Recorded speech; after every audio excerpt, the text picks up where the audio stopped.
Frères, Jésus est capable de sauver d'une manière définitive ceux qui par lui s'avancent vers Dieu, car il est toujours vivant pour intercéder en leur faveur.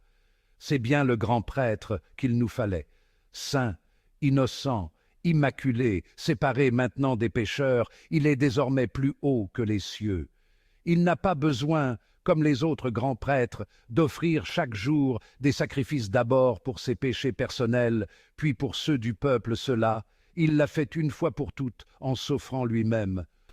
La loi de Moïse établit comme grand prêtre des hommes remplis de faiblesse, mais la parole du serment divin, qui vient après la loi, établit comme grand prêtre le Fils, conduit pour l'éternité à sa perfection. Et voici l'essentiel de ce que nous voulons dire.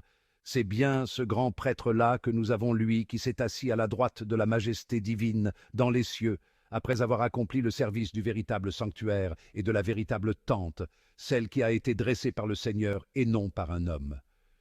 Tout grand prêtre est établi pour offrir des dons et des sacrifices. Il était donc nécessaire que notre grand prêtre ait, lui aussi, quelque chose à offrir.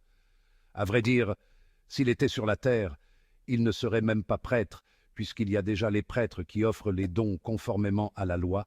Ceux-ci rendent leur culte dans un sanctuaire qui est une image et une ébauche des réalités célestes, comme en témoigne l'oracle reçu par Moïse au moment où il allait construire la tente.